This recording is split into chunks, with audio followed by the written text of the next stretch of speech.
Hello दोस्तों, पढ़ लो PCS के इस ऑनलाइन प्लेटफॉर्म पर मैं शिवानी आप सभी का हार्दिक स्वागत करती हूँ। आज हम इंडियन ज्योग्राफी की सीरीज में लेक्चर नंबर 4 पढ़ेंगे, जो कि है मृदा यानी कि सॉइल के बारे में। बहुत ही इंपॉर्टेंट टॉपिक है, चाहे यूपी पीसीएस हो, चाहे यूपीएससी हो या कोई भी और स्टेट एग्जाम हो। मृदा से रिलेटेड क्वेश्चन पूछे ही पूछे जाते हैं, बहुत इंपॉर्टेंट है और बहुत ही छोटा टॉपिक है। तो अगर आपने इसकी मेन मेन चीज़ें कवर कर ली तो आपका एग्जाम में क्वेश्चन फिर छूटेगा नहीं।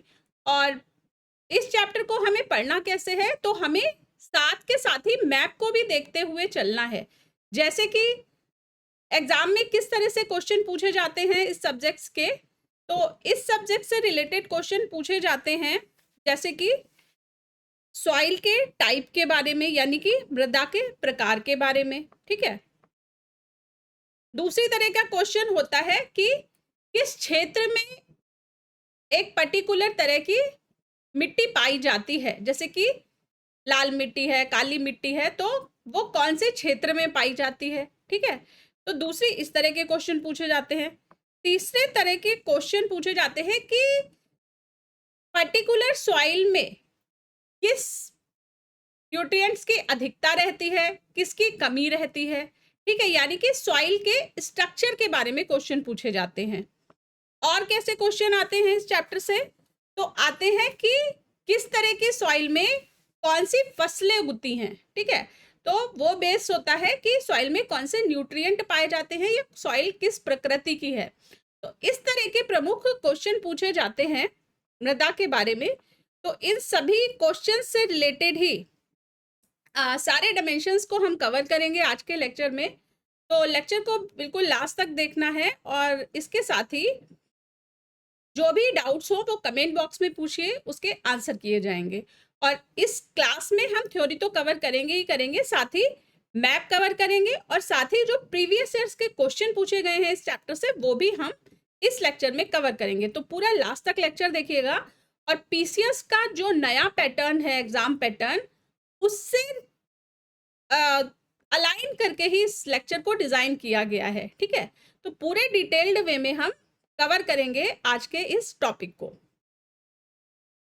तो सबसे पहले हम देख लेते हैं कि मृदा होती क्या है। अगर डेफिनेशन की बात करें तो मृदा क्या होती है, तो देखिए जो पृथ्वी है वो अलग अलग तरह के रॉक से बनी है, अलग अलग तरह के चट्टानों से बनी है। ठीक है, अगर आप पृथ्वी को खोदना शुरू करेंगे ऊपर से सतह से, तो नीचे जाने पर जो स्ट्रक्चर है मृदा का वो चेंज होता हुआ मिलता है आपको। ठीक है, तो जो मृदा होती है वो क्या होती है, जो इसके नीचे की चट्टान है, जो पेरेंट रॉक है, इस चट्टान के मलबे और कार्बनिक पदार्थों का मिश्रण होता है। कार्बनिक पदार्थ कहाँ से आते हैं, जैसे कि मृदा के ऊपर जो पेड़ पौधे होते हैं या जो जीव जंतु होते हैं, उनके जो डेड रिमेन्स होते हैं, ठीक है, जब वो निर्जीव हो जाते हैं, जब वो मर जाते हैं, तो फिर वो क्या है, वो डिग्रेड होने के बाद उनका अपघटन हो जाता है। ठीक है, और अपघटन होने के बाद वो फिर मिट्टी में मिल जाते हैं।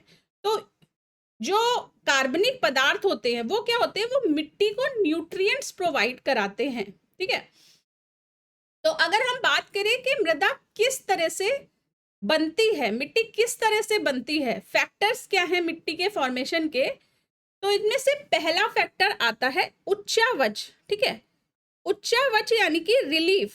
तो रिलीफ से क्या मतलब है, जैसे कि किस प्रकृति की भूमि है, जैसे कि पर्वत है या नदी है या मैदान है, ठीक है, घाटी है, तो इस पर डिपेंड करता है। ठीक है, तो उच्चावच पे एक तो मृदा का संरचना, मृदा का जो टाइप है वो डिसाइड करेगा। ठीक है, दूसरा क्या फैक्टर होता है मृदा के फॉर्मेशन का, तो दूसरा फैक्टर होता है जनक सामग्री।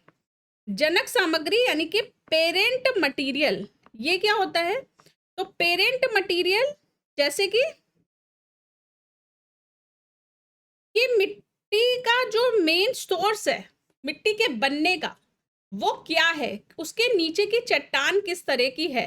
अब किस तरह से पेरेंट मटेरियल से मिट्टी बनेगी, तो देखिए कोई भी चट्टान है, मान लीजिए ठोस चट्टान है, तो चट्टान क्या होती है, दिन में जब सूर्य की गर्मी मिलती है चट्टान को तो चट्टान फैलती है, और रात में जब ठंडा हो जाता है तो चट्टान सिकुड़ती है।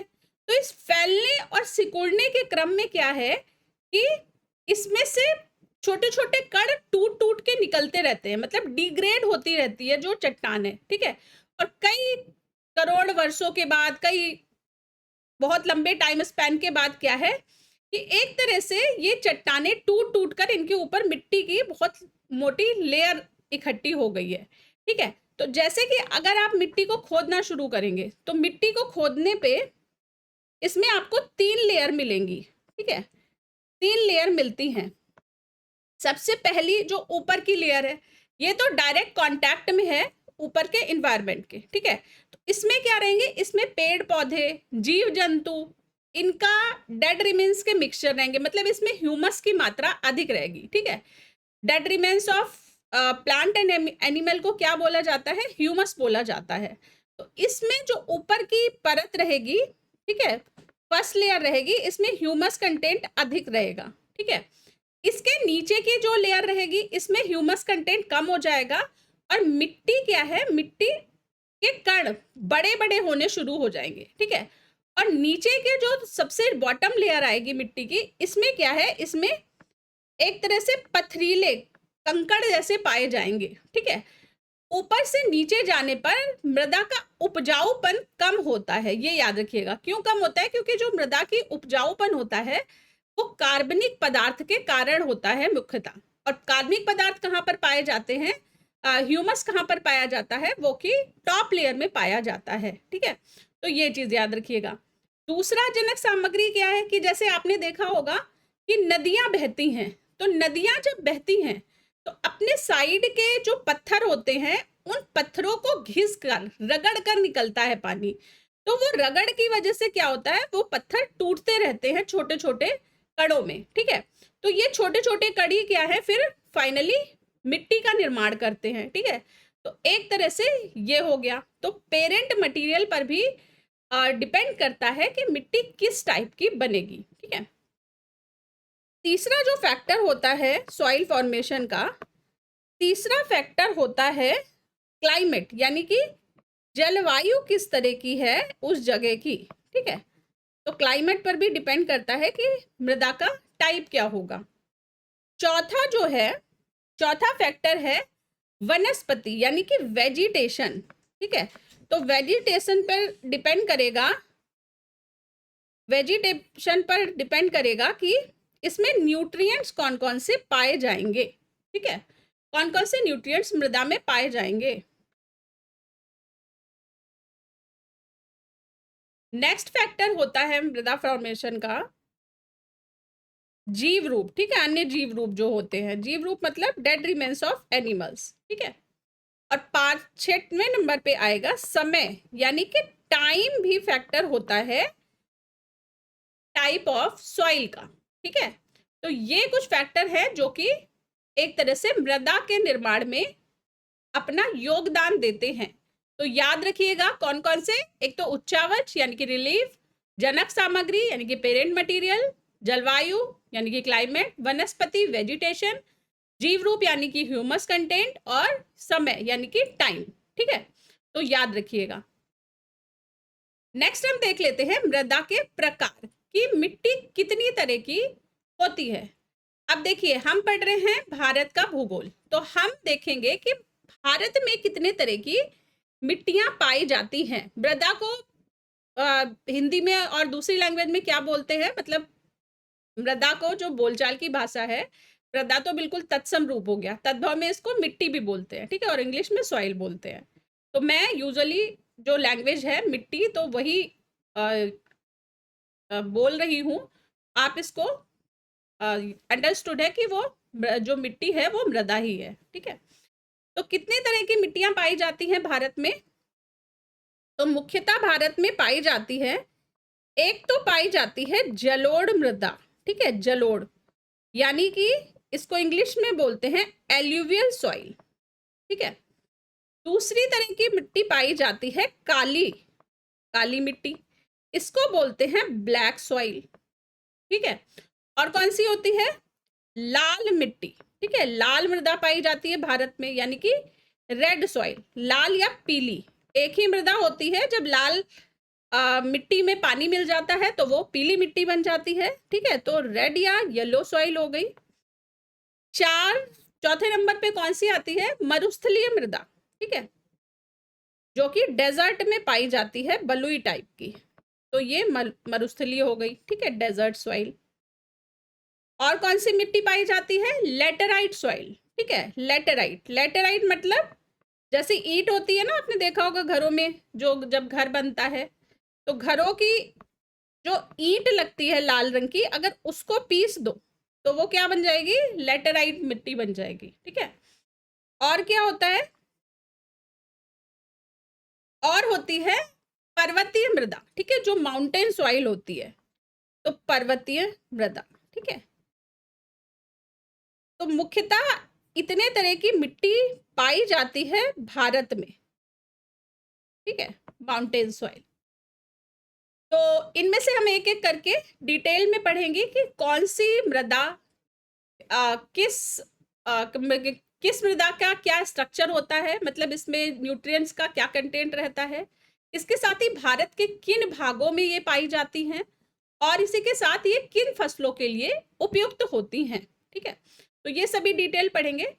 इससे पहले हम देख लेते हैं जो दूसरे टाइप का क्वेश्चन पूछा जाता है मृदा के प्रकार के बारे में, कि भारत में कौन सी मृदा कितने परसेंटेज में पाई जाती है। अगर हम अवरोही क्रम में लिखें, बढ़ते से घटते क्रम में भारत में, तो सबसे अधिक मात्रा में भारत के एरिया को कवर करती है एल्यूवियल सॉइल, यानी कि जलोढ़ मृदा, ठीक है। तो सबसे अधिक मात्रा में जलोढ़ मृदा भारत के क्षेत्रफल को कवर करती है। दूसरे नंबर पर लाल, तीसरे नंबर पर काली, चौथे नंबर पर पर्वतीय यानी कि माउंटेन, पांचवें नंबर पर लेटेराइट, और छठवें नंबर पर डेजर्ट यानी कि मरुस्थलीय मिट्टी भारत के क्षेत्रफल को कवर करती है, ठीक है। अब इनको याद कैसे करेंगे? अगर अवरोही क्रम में आए तो इनको याद करने की जो ट्रिक है वो है जल का प्ले मरुस्थल में, ठीक है, ये इनको याद करने की ट्रिक है। क्या मतलब हुआ? जा से हो गया जलोढ़ यानी कि एल्यूवियल, ला से लाल, का से काली, प से पर्वतीय, ले से लेटेराइट, और मरुस्थल से मरुस्थलीय मृदा, ठीक है। तो जल का प्ले मरुस्थल में ये मृदाओं के अवरोही क्रम का ऑर्डर है, डिसेंडिंग ऑर्डर है मृदाओं का, जो कि भारत के एरिया में पाया जाता है, ठीक है। तो ये याद रखिएगा। नेक्स्ट हम एक एक करके मृदाओं का डिटेल देख लेते हैं। तो सबसे पहला है जलोढ़ मृदा यानी कि एल्यूवियल सॉइल। एल्यूवियल सॉइल कहाँ पर पाई जाएगी? तो देखिए, एल्यूवियल सॉइल मुख्यतः नदियों के क्षेत्र में पाई जाएगी और इसी के साथ तटीय क्षेत्रों में भी पाई जाएगी।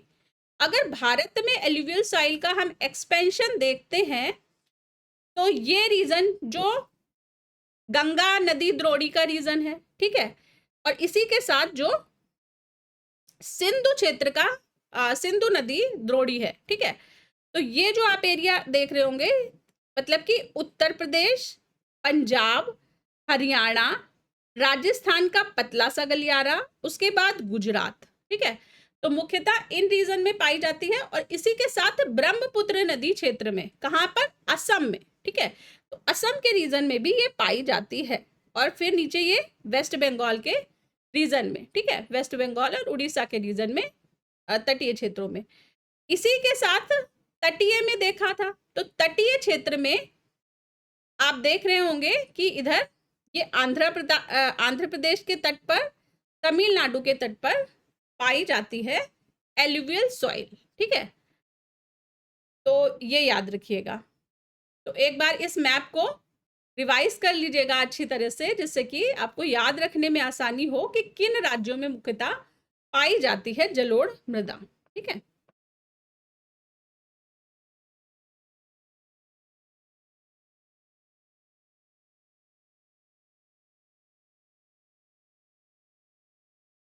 नेक्स्ट है कि जलोढ़ मृदा के प्रकार। तो जलोढ़ मृदा कितने प्रकार की होती है? जलोढ़ मृदा मुख्यतः 2 प्रकार की होती है, ठीक है। कौन कौन से 2 प्रकार की? एक तो होती है खादर, ठीक है, और दूसरी होती है बांगर। खादर क्या होती है? खादर होती है नई मिट्टी और बांगर होती है पुरानी मिट्टी, ठीक है। अब नई मिट्टी है तो क्या होगा? उपजाऊ होगी, ठीक है। तो खादर उपजाऊ होती है और जो बांगर है वो पुरानी मिट्टी है। तो इसमें क्या हो जाता है? इसमें कंकड़ की मात्रा अधिक हो जाती है और इसी के साथ ही कंकड़ की मात्रा अधिक होने से इसका उपजाऊपन कम हो जाता है खादर की तुलना में, ठीक है। तो आप देखते होंगे कि नदी के किनारे कंकड़ जैसे भी पड़े रहते हैं, जो तो पुरानी मिट्टी होती है जो पीछे की ओर खिसकती जाती है और नई मिट्टी बिल्कुल रिवर के साइड में फैली रहती है, ठीक है। तो खादर और बांगर 2 तरह की जलोढ़ मृदा, ये याद रखिएगा। खादर अब याद कैसे करेंगे कौन सी नई है कौन सी पुरानी? तो देखिए, उपजाऊ ज्यादा रहेगी तो कौन सी नई जो चीज है वो ज्यादा उपजाऊ रहेगी, ठीक है। और उपजाऊ कब होगी? जब खाद, खाद से क्या है? खाद क्या करती है? खाद उपजाऊपन बढ़ाती है। तो उसी खाद से खादर वर्ड याद रख लीजिए।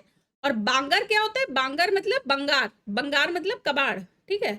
तो बंगार से बांगर याद रख लीजिए। तो वो पुरानी मिट्टी हो गई, क्या हो गई? बांगर हो गई, और क्योंकि पुरानी हो गई तो उसमें कंकड़ आ गए, ठीक है। इस तरह से खादर और बांगर को याद रख लीजिएगा। नेक्स्ट है, ये जो जलोढ़ मृदा होती है ये कृषि के लिए सर्वाधिक उपयुक्त मृदा होती है और जलोढ़ मृदा पर गहन कृषि की जाती है, ठीक है। और एक स्पेशलिटी आप देखेंगे कि ये जो जलोढ़ मृदा का क्षेत्र होता है ये डेंसली पॉपुलेटेड एरिया रहता है, ठीक है। बहुत ही अधिक घनत्व का यह एरिया रहता है। क्यों रहता है भाई? मिट्टी उपजाऊ है, कृषि होगी, फसलें उगेंगी, अनाज की उपलब्धता है, पानी की उपलब्धता है, तो ऑब्वियसली लोगों की जनसंख्या भी बढ़ जाती है इस क्षेत्र में, ठीक है। तो इसी वजह से आप देख रहे होंगे कि ये जो प्लेन एरिया है और नदियों का क्षेत्र है तो क्या है? ये प्लेन है, ये समतल मैदानी भाग है, ठीक है। तो इस तरह से आप याद रख सकते हैं। तो गहन कृषि भी इस क्षेत्र में होती है, ठीक है। और किस तरह की होती है जलोढ़ मृदा? तो ये धूसर रंग की होती है, ठीक है, ये याद रखिएगा। तो इसमें एरिया वगैरह आप देख लीजिएगा अच्छी तरह से कि कहाँ कहाँ पर कौन कौन से क्षेत्र में पाई जाती है। मैप जितना देखिए, ज्योग्राफी को मैप के बिना पढ़ना बिल्कुल बेकार है, ठीक है। सिर्फ फैक्ट रट के एग्जाम निकालना इम्पॉसिबल है आज की डेट में। जिन लोगों ने लास्ट ईयर का पीसीएस का पेपर दिया होगा या पीसीएस का पेपर अगर आपने देखा भी होगा तो सारे के सारे जो क्वेश्चन ज़्यादा से ज़्यादा पूछे जा रहे हैं वो कॉन्सेप्ट बेसिस के पूछे जा रहे हैं।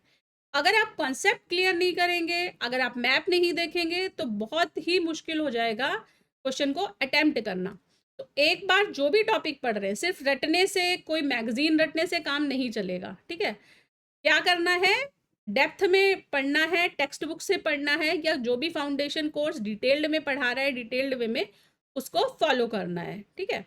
तभी आपको मतलब आप सोच सकते हैं कि आप एग्जाम क्रैक करेंगे, नहीं तो शैलो शैलो पढ़ने से कोई भी एग्जाम क्रैक होने वाला नहीं।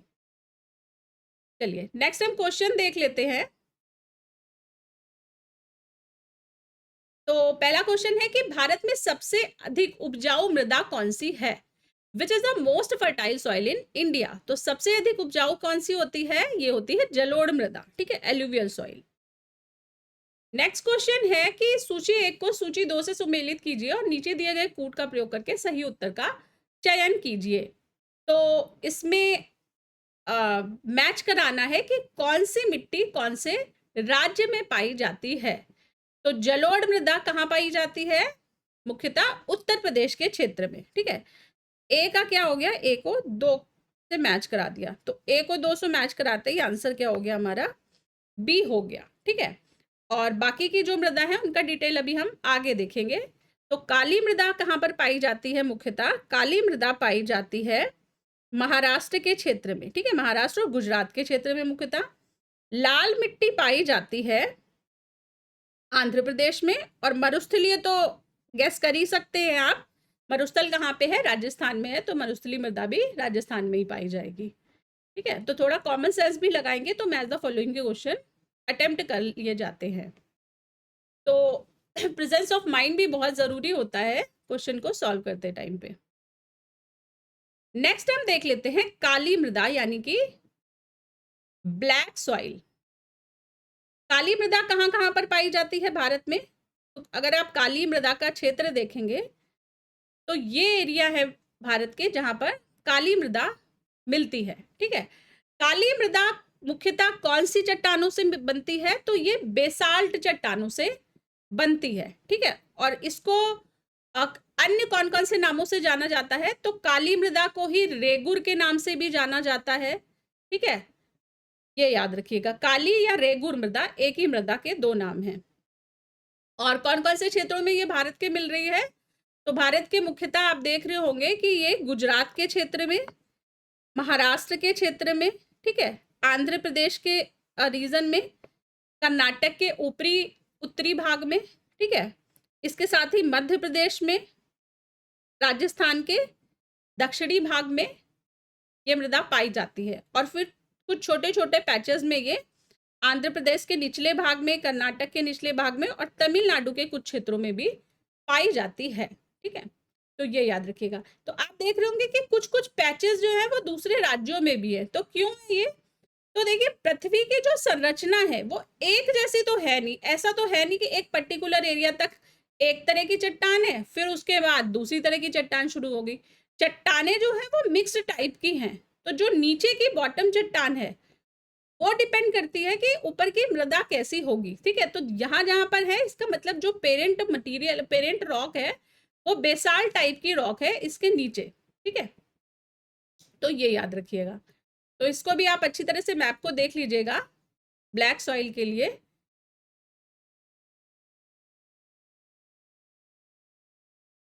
तो याद रखने वाली चीज क्या है कि इस काली मृदा को रेगुर, ठीक है, रेगुर या कपास की मिट्टी के नाम से भी जानते हैं। ठीक है, कपास की मिट्टी के नाम से क्यों? क्योंकि कपास की फसल काली मिट्टी में ही उगाई जाती है। ठीक है, तो ये याद रखिएगा। और काली मिट्टी की विशेषता क्या होती है? काली मिट्टी की विशेषता ये होती है कि इसके जो पार्टिकल्स रहते हैं, कण जो रहते हैं, वो बहुत ही सूक्ष्म रहते हैं। ठीक है, तो इसको क्लेई सॉइल्ट भी बोलते हैं। क्लेई सॉइल्ट की विशेषता क्या होती है कि जब इसमें पानी मिला दिया जाता है तो ये बहुत ही चिपचिपी हो जाती है और ये फूल जाती है। ठीक है, तो बहुत ही चिकनी जैसी मिट्टी हो जाती है। और इस कारण से क्या है कि ये नमी की मात्रा को बहुत अधिक समय तक होल्ड कर सकती है। ठीक है, चिपचिपी मिट्टी है तो पानी को जल्दी से वाष्पित नहीं होने देगी और मिट्टी के अंदर नमी को होल्ड करके रखेगी। लेकिन जब इसमें से पानी सूख जाता है तब इसमें क्या है, इस मिट्टी में चौड़ी दरारें पड़ जाती हैं। ठीक है, तो सूखने पर इस मिट्टी में चौड़ी दरारें पड़ जाती हैं। ठीक है, और इस मिट्टी की विशेषता ये होती है कि इसमें ह्यूमस की कमी होती है। ठीक है, जैव पदार्थों की इस मिट्टी में कमी पाई जाती है। तो ये याद रखिएगा। तो ये कुछ फैक्ट हैं काली मिट्टी के बारे में, याद रखिएगा। अच्छा, अभी मैं इसमें जो मिट्टियों में इस स्ट्रक्चर के बारे में नहीं बता रही हूँ, वो वीडियो के लास्ट में मैं बताऊंगी। तो सभी मिट्टियों को एक साथ लेकर चलेंगे कि किस मिट्टी में किन तत्वों की कमी रहती है, किन तत्वों की अधिकता रहती है। ठीक है, वो हम एक सेपरेट टेबल में डिस्कस करेंगे। अभी जो मिट्टियों की स्पेशलिटी है वो हम सिर्फ डिस्कस करते चल रहे हैं और इसी के साथ मैप से भी उनको कवर करते चल रहे हैं। ठीक है, तो जो भी लोकेशन है वो आप देख लीजिए। और मिट्टी का रंग है किस तरह का होता है? तो जैसे कि नाम से पता है कि काली मिट्टी, तो काली या स्लेटी रंग की ये मिट्टी होती है। ठीक है, तो ग्रे, डार्क ग्रे कलर की मिट्टी होती है। नेक्स्ट कुछ हम क्वेश्चन देख लेते हैं। तो इसमें से पहला क्वेश्चन है, अच्छा यहाँ पर एक लिखना भूल गए कि ये बेसाल्ट तरह की चट्टानों से भी बनती है। ठीक है, तो ये 3 फैक्ट हो गए। तो पेरेंट जो रॉक होती है इसकी क्या होती है? बेसाल्ट होती है।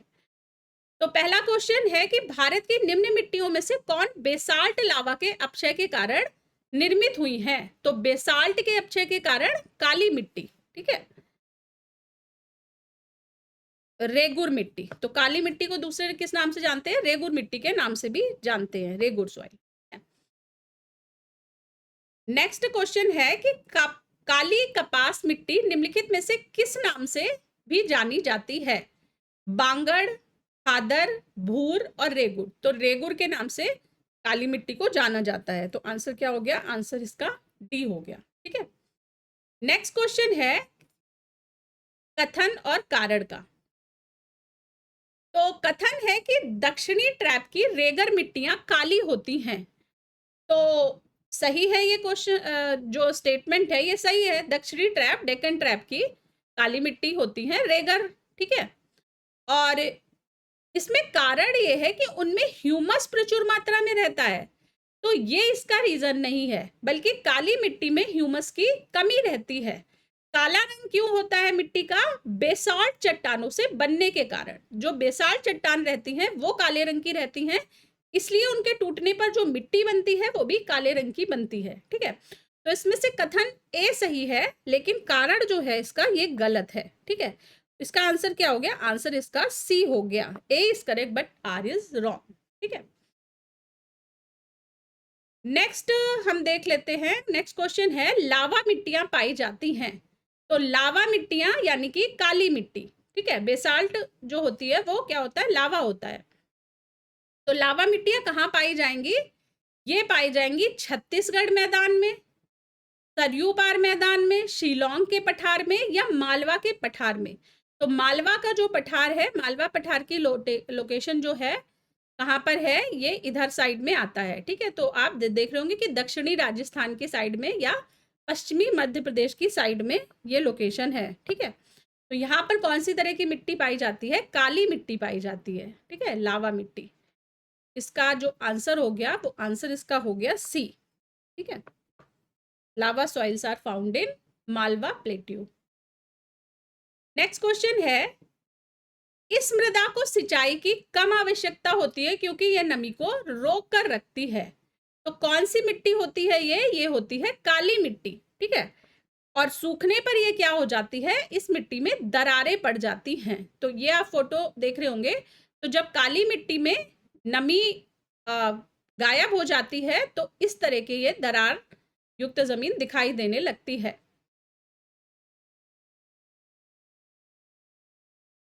इंग्लिश मीडियम के स्टूडेंट जो साइड में इंग्लिश वर्जन दे रखा है वहां से पढ़ते जाएंगे पैरेलली क्वेश्चन को। नेक्स्ट क्वेश्चन है निम्नलिखित कथनों में कौन सा सही नहीं है? तो पहला स्टेटमेंट है इसमें से कि काली मिट्टी को स्थानीय भाषा में रेगुर कहा जाता है। तो ये स्टेटमेंट सही है, ठीक है। काली मिट्टी को रेगुर के नाम से जाना जाता है। दूसरा है कि क्रेब्स के अनुसार रेगुर मिट्टी अनिवार्य रूप से एक परिपक्व मिट्टी होती है। तो ये स्टेटमेंट भी सही है, ठीक है। ये याद रख लीजिएगा कि क्रेब्स के अनुसार क्या होती है? काली रेगुर मिट्टी परिपक्व मिट्टी होती है। तीसरा स्टेटमेंट है कि काली मिट्टी में नमी धारण करने की उच्च क्षमता होती है। तो बिल्कुल ये स्टेटमेंट भी सही है क्योंकि इसमें सूक्ष्म कण होते हैं जो कि क्लेई स्ट्रक्चर होता है इसका, जिसके कारण इसमें नमी अधिक समय तक रहती है, ठीक है। तो तीसरा स्टेटमेंट भी सही है।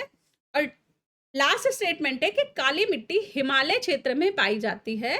तो काली मिट्टी हिमालय क्षेत्र में नहीं बल्कि दक्षिणी प्रायद्वीप में पाई जाती है, ठीक है। तो ये याद रखिएगा।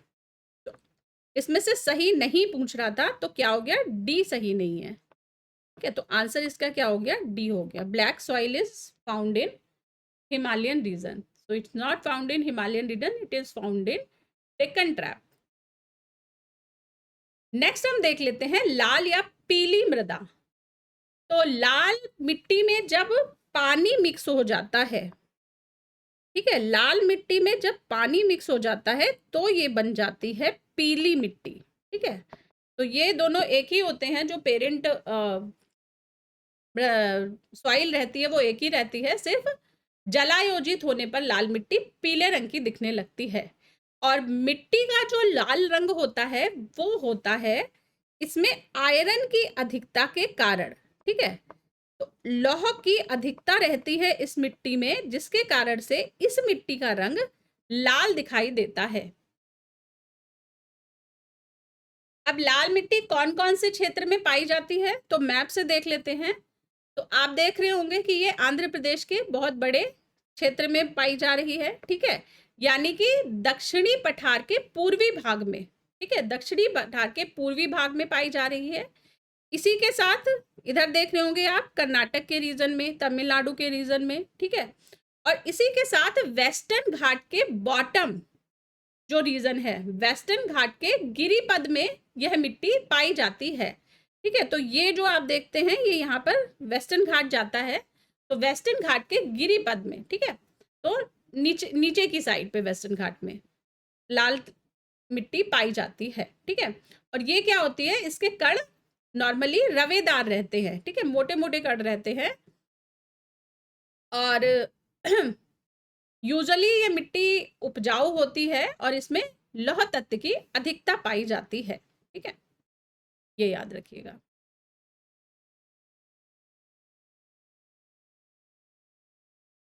नेक्स्ट हम देख लेते हैं लेटेराइट मिट्टी।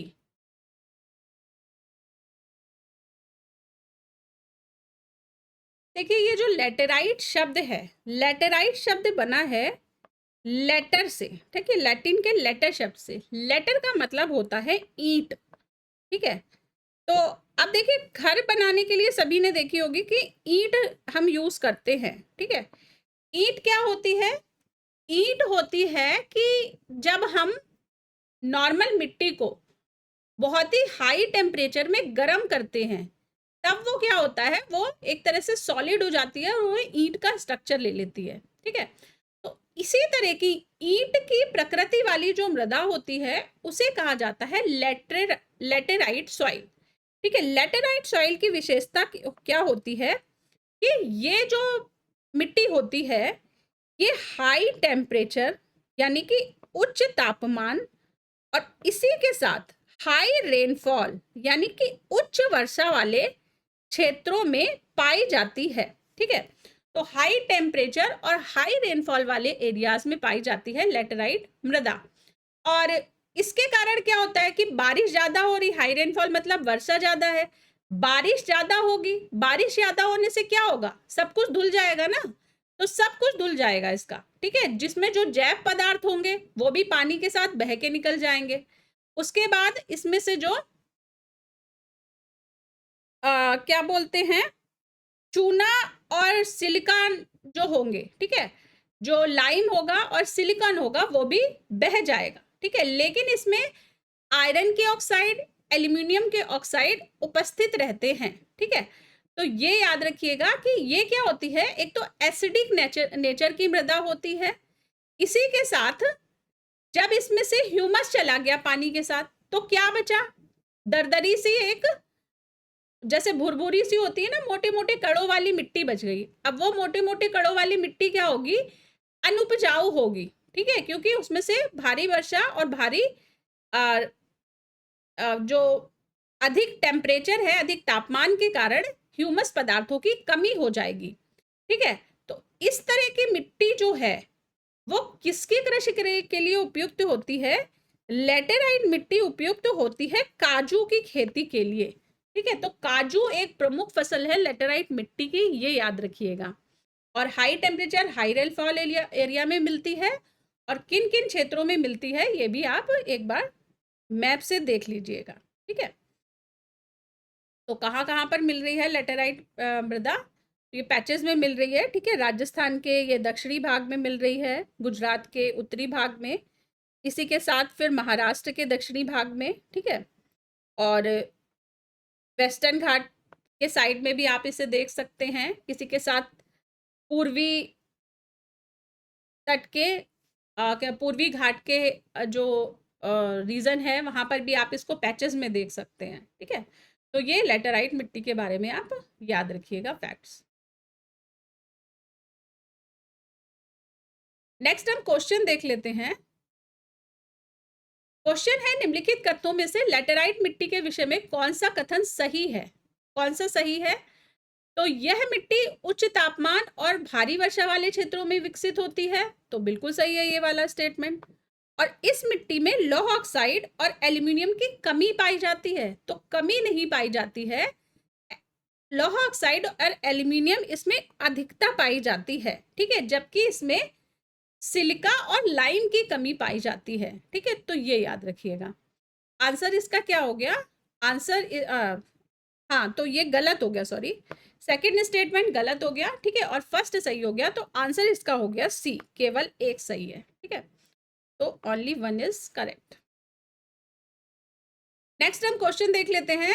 लेटेराइट मिट्टी मिलती है, कहाँ पर मिलती है? उत्तर प्रदेश में, पंजाब में, हिमाचल में, महाराष्ट्र में, तो महाराष्ट्र में मिलती है, ठीक है। आप देख रहे होंगे कि अधिकतर जो लेटेराइट मिट्टी के क्षेत्र हैं वो दक्षिणी पठार के क्षेत्र हैं, ठीक है, डेक्कन ट्रैप में ही ये पाई जाती है।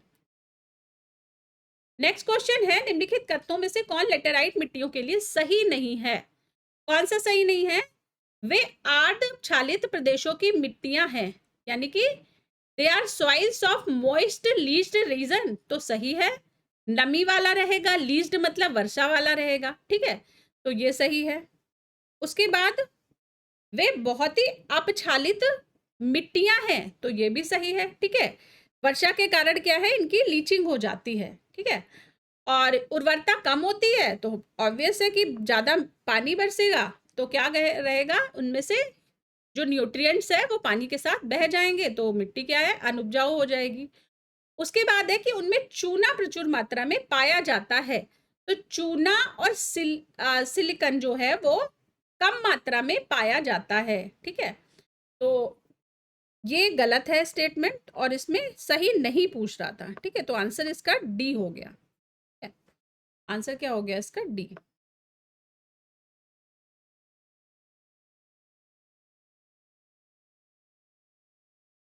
नेक्स्ट हम देख लेते हैं पर्वतीय मृदा यानी कि माउंटेन सॉइल। तो माउंटेन सॉइल मतलब कहाँ मिलेगी? माउंटेन्स पर मिलेगी। कहाँ कहाँ पर माउंटेन्स है भारत में? तो भारत में एक तो जम्मू कश्मीर, हिमाचल प्रदेश, उत्तराखंड के रीजन में माउंटेन्स है, ठीक है, हिमालय पर्वत है।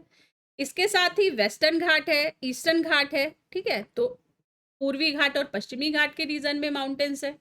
तो इन्हीं क्षेत्रों में पर्वतीय मृदा पाई जाती है, ठीक है, तो आप ये जो ग्रीन देख रहे होंगे रीजन, ठीक है, तो क्या हो गया, जम्मू कश्मीर, हिमाचल और उत्तराखंड हो गया, फिर इधर सिक्किम हो गया, और इधर अरुणाचल प्रदेश, ठीक है, और इसी के साथ नॉर्थ ईस्ट के अन्य राज्यों में भी पाई जाती है। इसी के साथ यहाँ पर ये जो लाइन देख रहे हैं आप, ये वेस्टर्न घाट की यानी कि पश्चिमी घाट की लाइन में मिल गई, और पूर्वी घाट पे, ठीक है, पूर्वी घाट के रीजन में माउंटेन सॉइल यानी कि पर्वतीय मृदा पाई जाती है।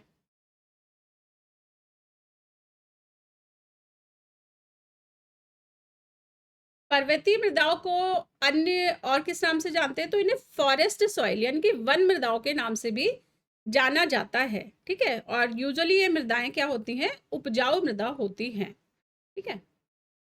तो अगर आप देखेंगे कि पर्वतों के ऊपरी साइड की मृदा जो होती है वो कम उपजाऊ रहेगी, और नीचे साइड पे जैसे आप बढ़ते जाएंगे तो मृदा का उपजाऊपन बढ़ता चला जाता है, ठीक है, तो ये माउंटेन सॉइल के बारे में आप कुछ फैक्ट्स याद रखिएगा। तो मेन जो रीजन है पर्वतीय मृदा के वो कौन कौन से हो गए? JNK, लद्दाख, हिमाचल, उत्तराखंड, उसके बाद सिक्किम,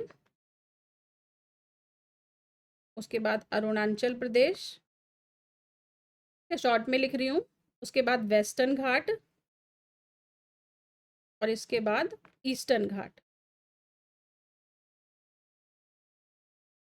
ठीक है, तो ये रीजंस है पर्वतीय मृदाओं के। नेक्स्ट हम देख लेते हैं मरुस्थलीय मृदा यानी कि डेजर्ट सॉइल। तो डेजर्ट सॉइल कहाँ पर पाई जाएगी? डेजर्ट में, यानी कि ये राजस्थान के मरुस्थलीय क्षेत्र में, यानी कि पश्चिमी राजस्थान में पाई जाएगी। देखिए राजस्थान भी पूरा मरुस्थलीय नहीं है, राजस्थान का जो उत्तरी भाग है वो उपजाऊ है, ठीक है, जो टचिंग स्टेट है जैसे हरियाणा से जो टच कर रहा है, या उत्तर प्रदेश से जो टच कर रहा है, या MP से जो टच कर रहा है, ये साइड क्या है? ये इसमें उपजाऊ मृदा पाई जाती है, जहां पर खेती होती है।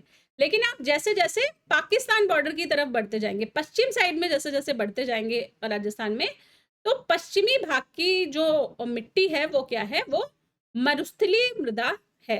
ठीक है, तो ये राजस्थान के पश्चिमी भाग में और इसी के साथ जो गुजरात है, गुजरात के उत्तरी भाग के भी कुछ क्षेत्रों में पाई जाती है मरुस्थलीय मृदा। ठीक है,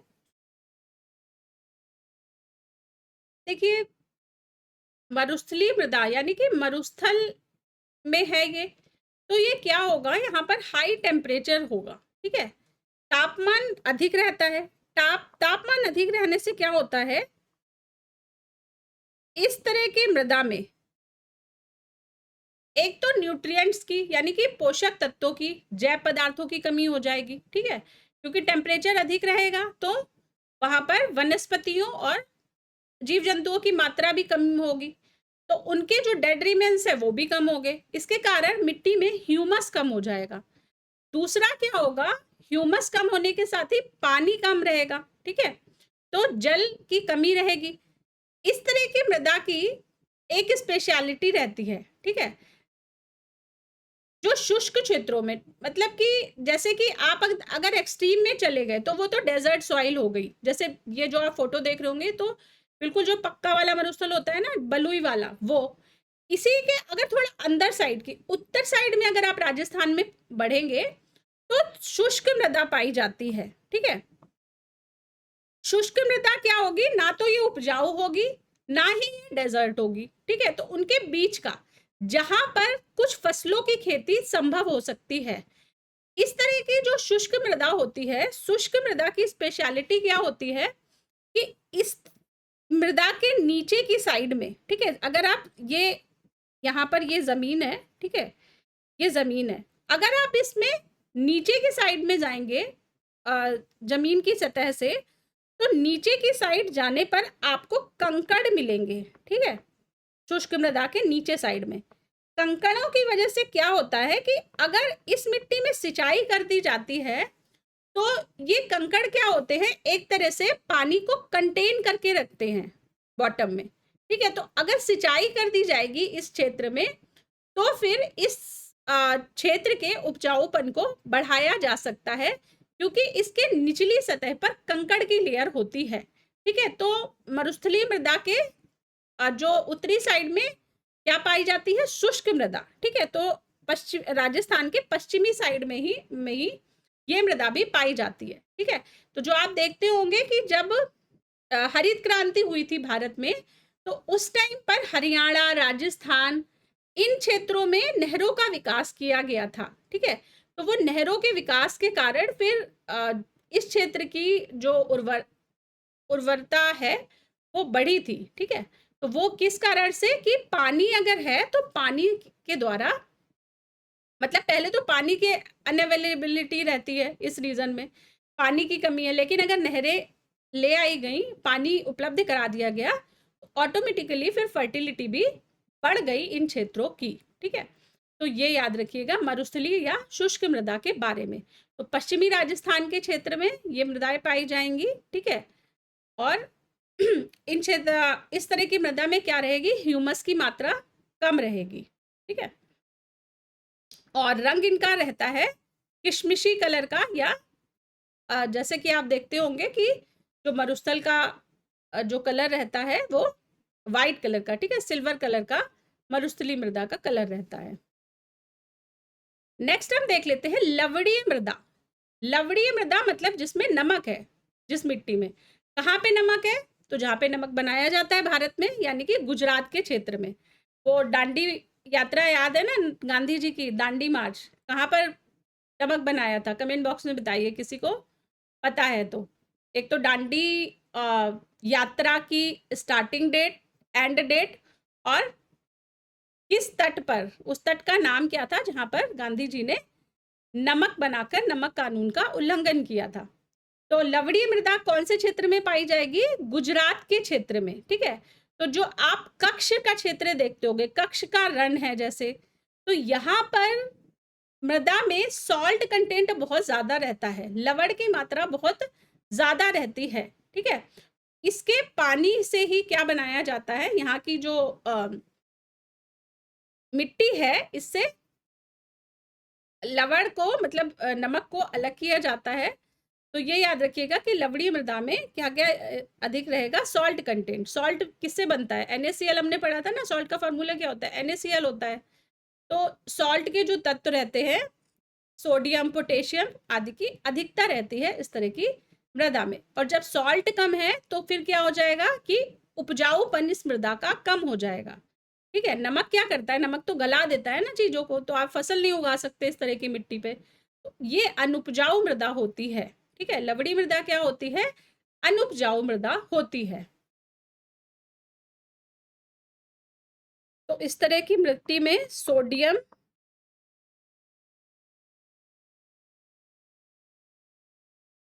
पोटेशियम, मैग्नीशियम आदि लवण की अधिकता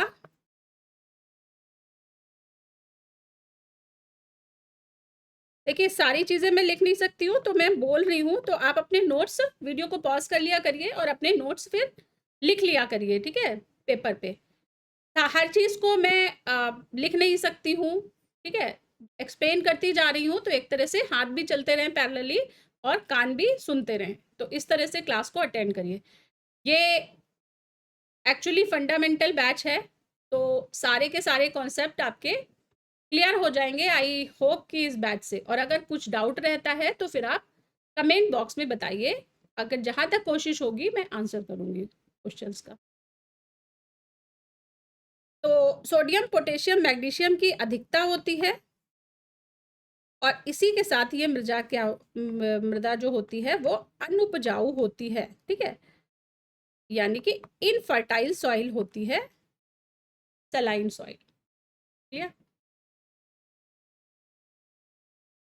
और लवणीय मृदा के बारे में एक स्पेशल फैक्ट है कि ये मिट्टी अनुपजाऊ होती है। ठीक है, अनुपजाऊ होती है, और अगर इस मिट्टी को उपजाऊ बनाना है, ठीक है, तो हमें लवणीय मृदा में क्या करना पड़ेगा, अगर हम सलाइन सॉइल में अगर हम जिप्सम ऐड कर दें, ठीक है, अगर हम जिप्सम ऐड कर दें सलाइन सॉइल में, तो फिर क्या हो जाती है, ये मिट्टी जो होती है ये उपजाऊ हो जाती है। ठीक है, तो जिप्सम क्या करता है, जिप्सम मृदा की लवणता को कम करता है और अनुपजाऊ मिट्टी को उपजाऊ बना देता है। ठीक है, और सलाइन सॉइल कहाँ कहाँ पर पाई जाएंगी, तो एक तो राजस्थान के रीजन में पाई जाएगी, गुजरात के रीजन में पाई जाएगी, इसी के साथ हरियाणा, पंजाब, और इसी के साथ ही जो पूर्वी तट है, ठीक है, पूर्वी तट पर भी कुछ भागों में सलाइन सॉइल पाई जाती है। ठीक है, तो ये याद रखिएगा।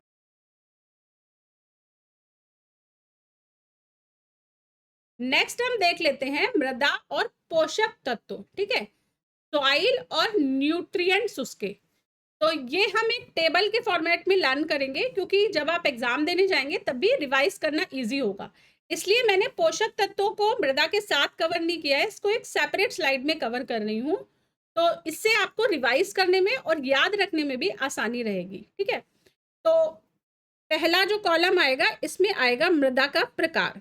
ठीक है, मृदा का कौन सा प्रकार है।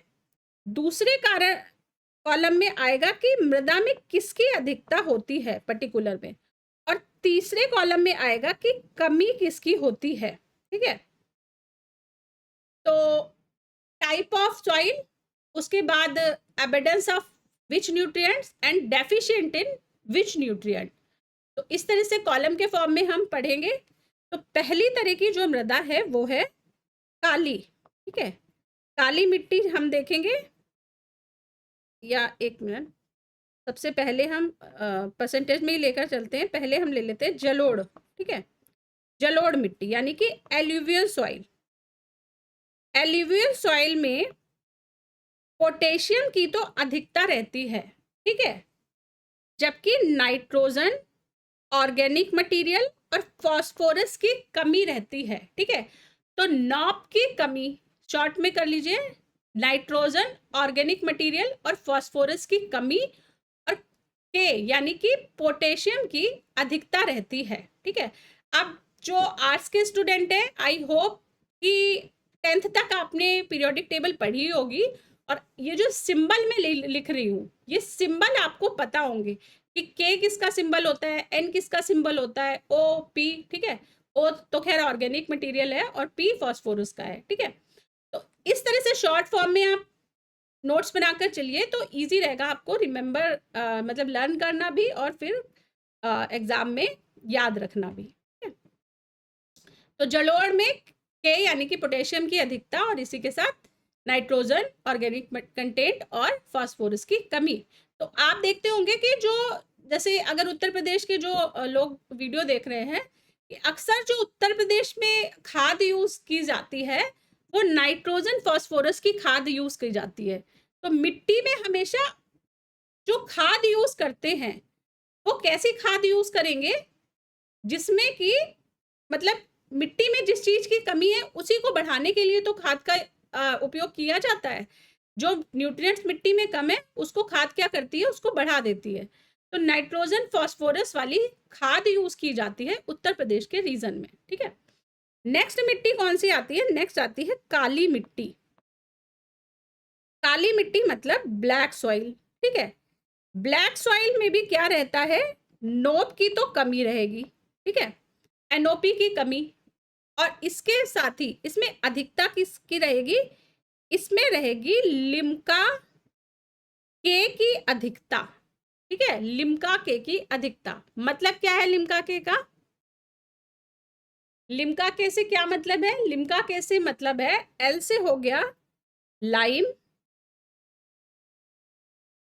आई से क्या हो गया, आई से हो गया आयरन, एम से हो गया मैग्नीशियम, सी से हो गया कैल्शियम कार्बोनेट, और के से हो गया पोटैश, ठीक है। तो लिम्का के की अधिकता होती है ब्लैक सॉइल में और कमी एनओपी की होती है, ठीक है। तो आप नीचे नीचे क्या करिएगा कि इसके फुल फॉर्म भी लिखते जाइएगा, ठीक है। लिम्का के लाइम, आयरन, मैग्नीशियम, कैल्शियम और पोटैश, ठीक है। नेक्स्ट सॉइल आती है, नेक्स्ट आती है laterite soil.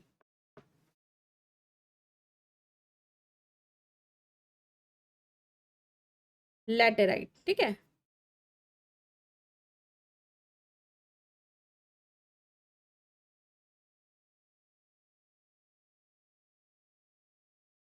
Laterite soil, laterite soil में क्या क्या रहेगा, लैटेराइट सॉइल में एक तो आयरन ऑक्साइड, एल्यूमिनियम ऑक्साइड और पोटाश की अधिकता रहेगी, ठीक है।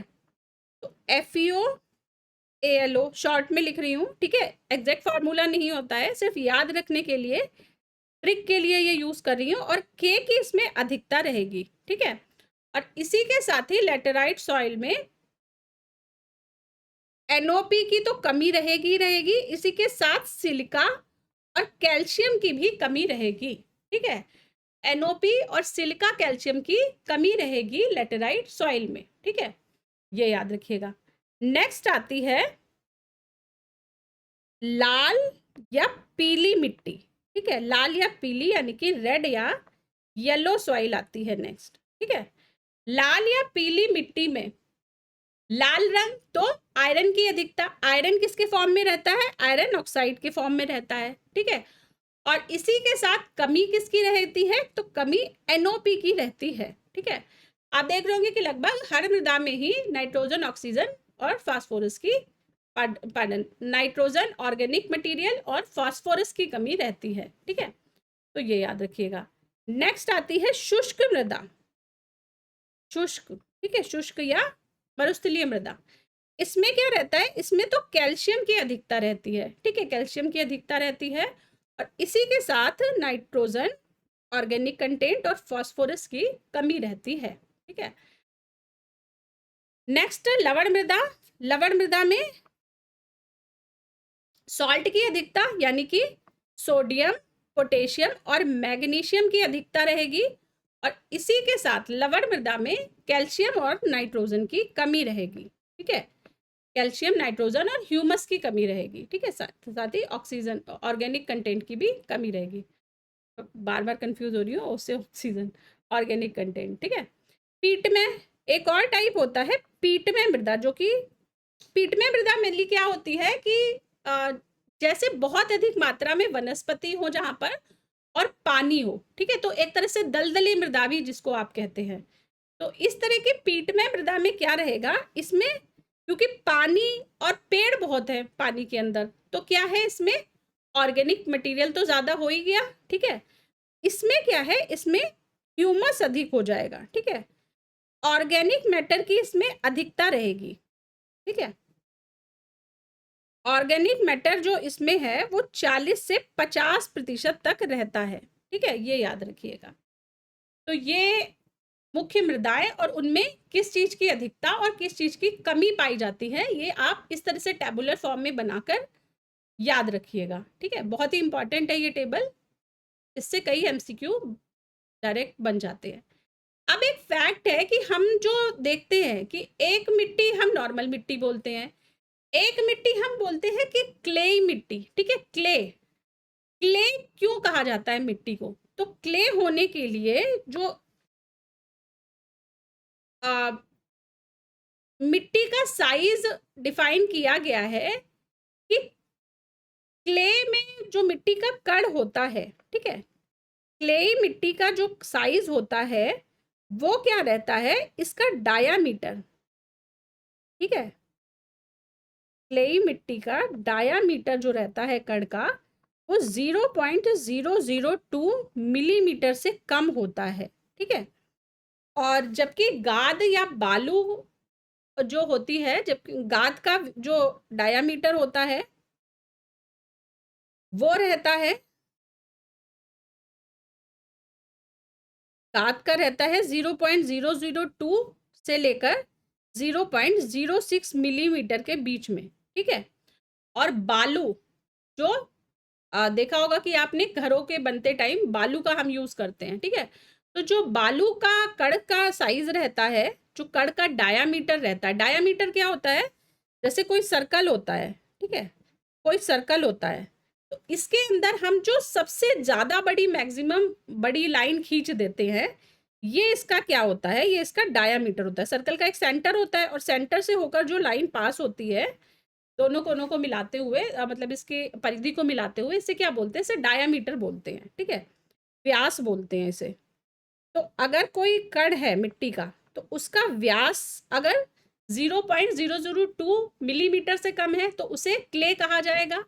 अगर 0.002 से लेकर 0.06 मिलीमीटर तक है तो इसे गाद कहा जाएगा। और इसी के साथ ही बालू या रेत जिसको कहा जाता है,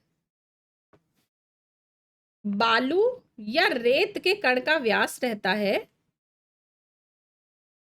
0.06 मिलीमीटर से लेके 2 मिलीमीटर के बीच में, ठीक है। तो ये याद रखिएगा, क्ले, गाद और बालू या रेत के कण का डायामीटर। तो सबसे छोटे पार्टिकल क्ले के, उससे बड़े पार्टिकल गाद के और उससे बड़े पार्टिकल बालू या रेत के, ठीक है। तो ये याद रखिएगा। नेक्स्ट हम देख लेते हैं कि भारतीय मृदाओं में जिस सूक्ष्म तत्व की सर्वाधिक कमी है, किस चीज की कमी है सबसे ज्यादा, तांबा, लोहा, मैग्नीज या जस्ते की, ठीक है। हमने देखा होगा कि किसी में भी जस्ता नहीं पाया जा रहा, तो जस्ते की सबसे ज्यादा कमी है भारतीय मृदा में, ठीक है। तो ये याद रखिएगा, ये एक फैक्ट है। नेक्स्ट क्वेश्चन है कि हिमालय की मिट्टियों में ह्यूमस प्रचुर मात्रा में पाया जाता है, ये कथन है और कारण है कि हिमालय में सर्वाधिक क्षेत्र वनाच्छादित है। तो हिमालय की मिट्टियों में ह्यूमस प्रचुर मात्रा में नहीं पाया जाता, कहां पर पाया जाता है, पीट में मृदा में पाया जाता है, अभी हमने देखा था, ठीक है। तो ए तो गलत हो गया। और हिमालय में सर्वाधिक क्षेत्र वनाच्छादित है, तो ये सही है, हिमालय में वनाच्छादित क्षेत्र है, ठीक है। तो आर इसका सही हो गया और ए गलत हो गया, तो आंसर क्या हो गया, डी इसका आंसर हो गया क्वेश्चन। नेक्स्ट क्वेश्चन है कि निम्नलिखित में से किस कण का व्यास 0.002 मिलीमीटर से कम होता है, तो किसका होता है, क्ले का व्यास कम होता है, ठीक है। तो क्ले, सिल्ट, फाइन सैंड और नन ऑफ द अबव। तो इसका क्या हो जाएगा? मृत्तिका। ठीक है, ए इसका आंसर हो जाएगा, क्ले। नेक्स्ट क्वेश्चन है कि निम्नलिखित में से कौन सी मिट्टी चाय बागानों के लिए उपयुक्त होती है? तो देखिए, चाय बागानों के लिए सबसे अधिक उपयुक्त जो मिट्टी होती है वो होती है एसिडिक। ठीक है, अम्लीय मिट्टी होती है, ये याद रखिएगा। और इसी के साथ ही चाय की जो खेती की जाती है वो ढालू जमीन पर की जाती है। क्यों ढालू जमीन पर की जाती है? क्योंकि चाय के जो पेड़ होते हैं उनकी जड़ों में पानी नहीं रुकना चाहिए। ठीक है, अगर पानी रुक गया तो उनकी जड़ें गल जाती हैं चाय के पेड़ों की। इस वजह से इसको ढालू जमीन पर उगाया जाता है कि सिंचाई करो लेकिन उसका पानी ड्रेन हो जाए धीरे धीरे। ठीक है, पानी रुके नहीं जड़ों में। तो अम्लीय मिट्टी और ढालू जमीन, ये दो रिक्वायरमेंट होती है चाय की खेती के लिए। ठीक है, तो आंसर इसका क्या हो जाएगा? इसका आंसर हो जाएगा एसिडिक यानी कि अम्लीय। नेक्स्ट क्वेश्चन है कि निम्नलिखित कथन ऊसर मिट्टी के संबंध में है। ऊसर मतलब इनफर्टाइल सॉइल। ठीक है, जो उपजाऊ अनुपजाऊ मृदा होती है उसको ऊसर मिट्टी भी बोलते हैं। ठीक है, ऊसर या अनुपजाऊ।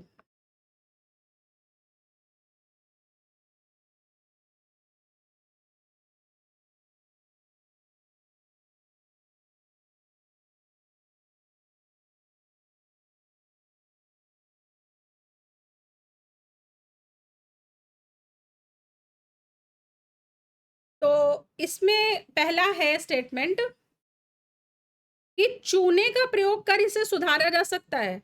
तो चूने का नहीं, जिप्सम का प्रयोग करके ऊसर मिट्टी को सुधारा जा सकता है। ठीक है, ये हमने पढ़ा था। ए गलत हो गया। उसके बाद है कि इस मिट्टी का पीएच मान 7 से अधिक होता है। तो पीएच मान 7 से अधिक होना का क्या मतलब है? कि मिट्टी जो है वो लवणीय है। ठीक है, अगर पीएच वैल्यू 7 है तो ये क्या है? ये न्यूट्रल होता है। ठीक है, अगर 7 से कम होती है पीएच वैल्यू तो ये क्या होती है? ये एसिडिक यानी कि अम्लीय क्वालिटी हो जाती है। ठीक है, अम्लीय हो जाता है ये कोई चीज। और अगर पीएच वैल्यू किसी भी चीज की 7 से ज्यादा हो जाती है तो ये क्षारीय हो जाती है। ठीक है, क्षारीय मतलब बेसिक। ठीक है, सॉल्ट आ जाता है इसमें। ठीक है, तो ये क्या है? ऊसर मृदा में क्या रहेगा? सॉल्ट कंटेंट ज्यादा रहेगा। ठीक है, सॉल्ट कंटेंट ज्यादा है इसलिए इसका मान क्या है?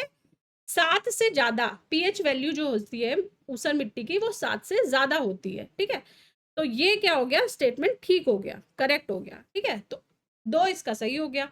तीसरा है कि इस मिट्टी में धान की फसल उगाई जा सकती है। तो ये भी सही है, ऊसर मिट्टी में धान की फसल उगाई जा सकती है, बस सिंचाई की धान के लिए अधिक आवश्यकता होती है। ठीक है, तो तीसरा भी सही है। तो आंसर इसका क्या हो गया? B, 2 and 3 are correct. ठीक है, नेक्स्ट हम देख लेते हैं, मिट्टी पढ़ रहे हैं तो हम देख लेते हैं कि सॉइल इरोजन क्या होता है, मृदा अपरदन क्या होता है। तो मृदा अपरदन के कारण कौन कौन से होते हैं? मुख्य कारण मृदा अपरदन यानी कि सॉइल इरोजन मतलब क्या होता है?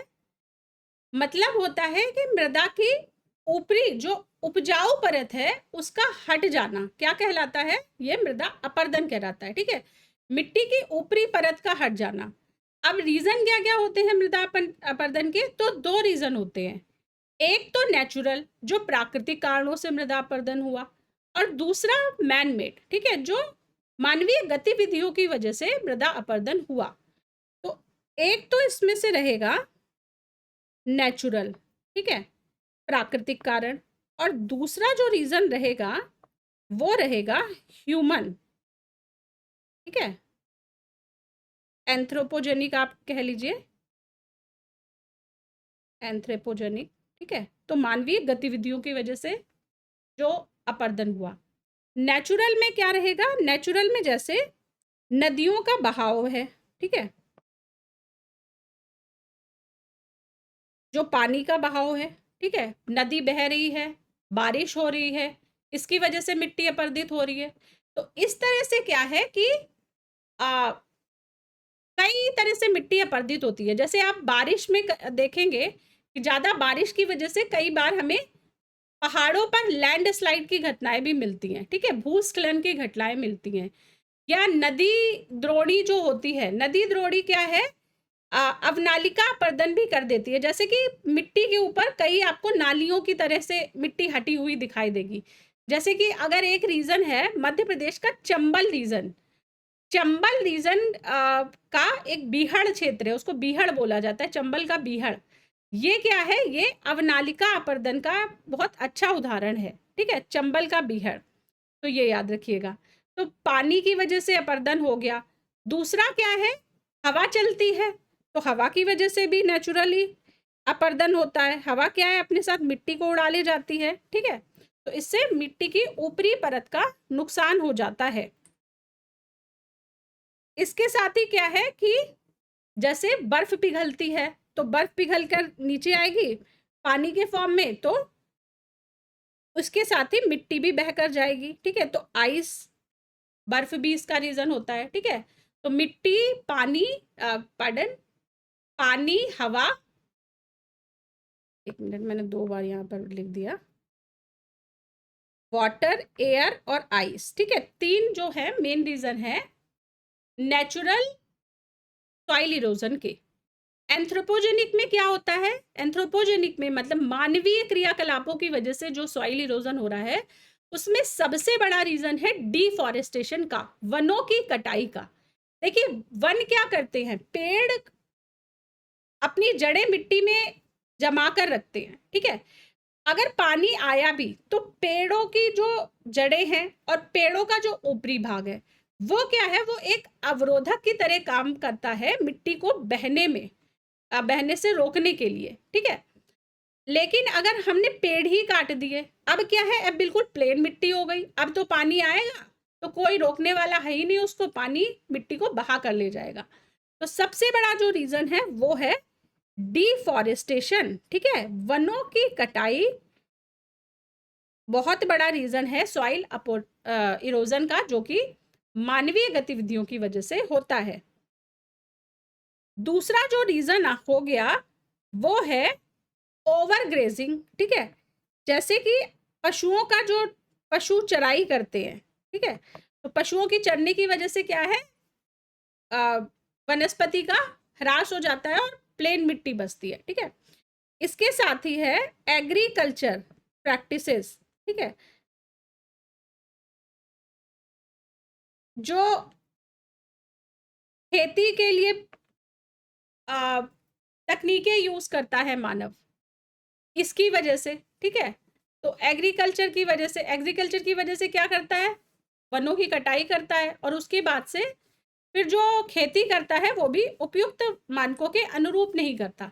जैसे कि अगर पहाड़ी क्षेत्रों में खेती की जा रही है तो सीढ़ीदार खेत बनाकर ही खेती करना उपयुक्त माना जाता है, क्योंकि जो सीढ़ीदार खेत होते हैं पहाड़ी क्षेत्रों में वो मृदा के अपरदन को कम करते हैं, ठीक है। लेकिन अगर कोई पर्टिकुलर रूल फॉलो नहीं हो रहा तो जैसे मर्जी आए वैसे कर लो, और इसके बाद क्या है कि वो मृदा अपर्दित होती चली जाती है, ठीक है।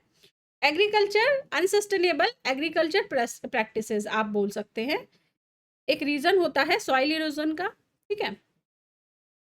इसके साथ ही निर्माण कार्य है या खनन जो प्रक्रिया है, ठीक है, तो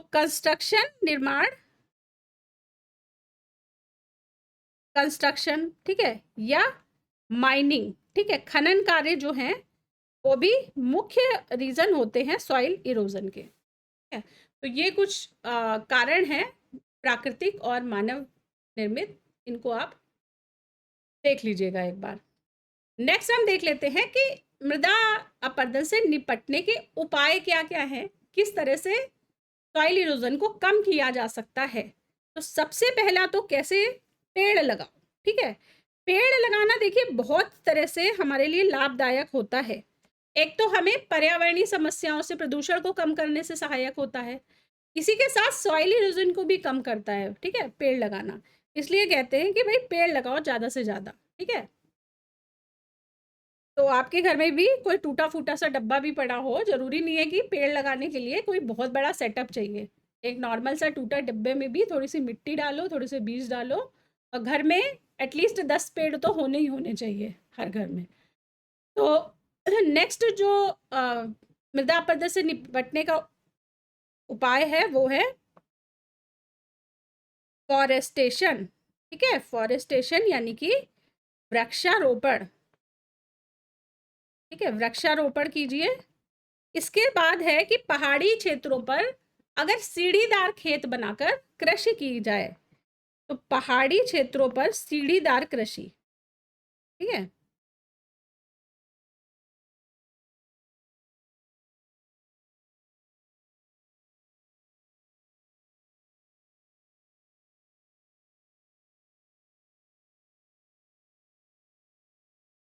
ठीक है, ये रीजन हो गया।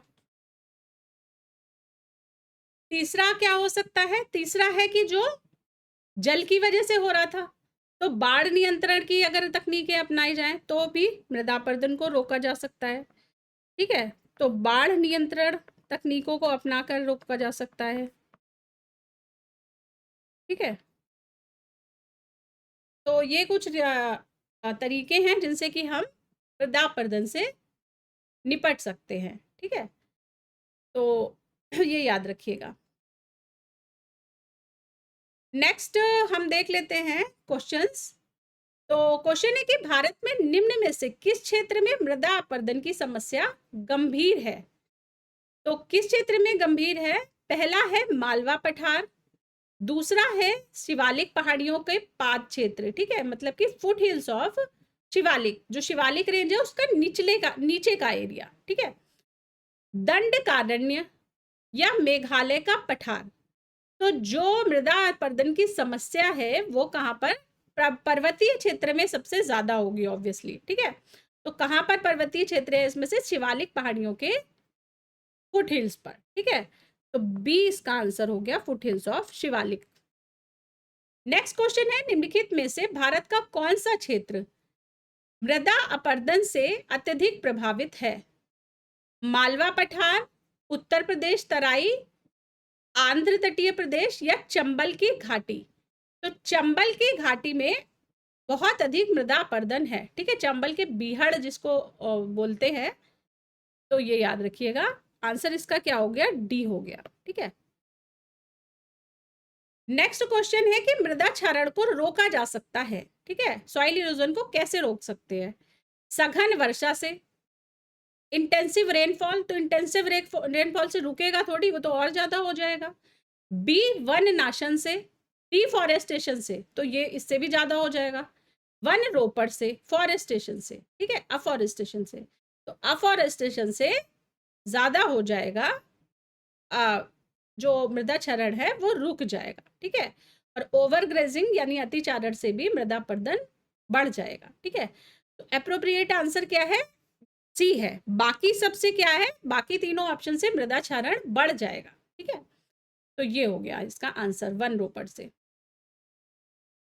नेक्स्ट एक फैक्ट है कि ये जो हमने मृदाओं के टाइप पढ़े हैं, या कि कितने प्रकार की मृदा होती हैं, तो इसका निर्धारण कौन करता है? देखिए, पहले क्या था, जब साइंटिफिक अप्रोच नहीं थी मिट्टी के बारे में, तो दो तरह की, जैसे राजाओं का जब टाइम था, है ना, कर आपने पढ़ा होगा पहले, तो कुछ साइंस का डेवलपमेंट नहीं हुआ था, तब क्या थी? दो तरह की मिट्टियां थी, एक तो उपजाऊ, एक अनुपजाऊ। ठीक है, उसके बाद थोड़ी अवेयरनेस बढ़ी मिट्टियों के बारे में, तो फिर मिट्टियों को और पार्ट्स में वर्गीकृत किया गया। ठीक है, तो उसके बाद जैसे मिट्टी के रंग और इसमें कितनी नमी की मात्रा है, इसके आधार पर मिट्टियों को वर्गीकृत किया गया। जैसे कि बलुई मिट्टी हो गई, दोमट मिट्टी हो गई, ठीक है, पाशु मिट्टी हो गई, और मृण्मय मिट्टी हो गई। ठीक है, तो इस बेसिस पे, लेकिन वर्तमान में जो कैटेगराइजेशन किया है मिट्टियों का, वो किस बेसिस पे किया गया है? तो वर्तमान में भारत में 1956 यानी आजादी के पश्चात 1956 में स्थापना हुई थी मृदा सर्वेक्षण विभाग की। ठीक है, सॉइल सर्वे डिपार्टमेंट की, मृदा सर्वेक्षण विभाग की 1956 में स्थापना की गई भारत सरकार के द्वारा। क्यों की गई? क्योंकि हमने पढ़ा है कि जब 1947 में भारत को आज़ादी मिली, उसके बाद में भारत में अन्न की बहुत ही अधिक मात्रा में कमी थी, ठीक है। तो सबसे पहला जो सरकार का ध्यान गया, वो गया अन्न का उत्पादन करने पर, ठीक है। अन्न का उत्पादन करना है, कृषि उत्पादन को बढ़ाना है, उसके लिए क्या है, उसके लिए अच्छी फसलों का विकास करना है। उसी क्रम में मिट्टियों की उर्वरता पर भी ध्यान दिया गया और इसी क्रम में 1956 में मृदा सर्वेक्षण विभाग की स्थापना की गई। और इस मृदा सर्वेक्षण विभाग ने भारत की ICAR संस्था, ठीक है, क्या हो गया, Indian council of agriculture research, ठीक है, यानी कि भारतीय कृषि अनुसंधान परिषद के नियंत्रण में मृदा सर्वेक्षण विभाग ने भारत के विभिन्न भागों में मिट्टियों का सर्वेक्षण किया। और वर्तमान में जो हम मिट्टियों का टाइप यूज कर रहे हैं, वो एक तरह से हमने अमेरिका की वर्गीकरण पद्धति से अपनाया है, ठीक है। अमेरिका की वर्गीकरण पद्धति है संयुक्त राज्य अमेरिका के कृषि विभाग की USDA, ठीक है। USDA पद्धति से हमने मृदाओं का वर्गीकरण किया है, ठीक है। लेकिन जो नाम है वो हमने मृदाओं के कलर के अनुसार, मृदाओं के रंग के अनुसार उनके नाम डिसाइड किए हैं, ठीक है। तो नाम डिसाइड किए हैं भारत ने मृदा की कलर और उनके अवेलेबिलिटी के अनुसार, लेकिन जो बेसिस है इसका कैटेगराइज करने का, वो क्या है, वो हमने USA के कृषि विभाग से अडॉप्ट करा है, ठीक है। तो ये याद रखिएगा। तो USDA का फुल फॉर्म क्या हो गया, United states department of agriculture, ठीक है। तो इसी के साथ ही आज की क्लास को मैं ख़त्म करती हूँ। अगर क्लास पसंद आई हो तो इसे लाइक करिएगा, साथ ही अगर कोई क्वेश्चन हो तो कमेंट करिएगा और साथ ही अपने फ्रेंड्स के साथ शेयर करिएगा क्लास को, और चैनल को सब्सक्राइब करना बिल्कुल मत भूलिएगा। और इसी के साथ आप पढ़ लो पीसेस के टेलीग्राम चैनल को भी ज्वाइन कर सकते हैं। तो क्लास को मैं ख़त्म करती हूँ और मिलती हूँ नेक्स्ट क्लास में फिर से।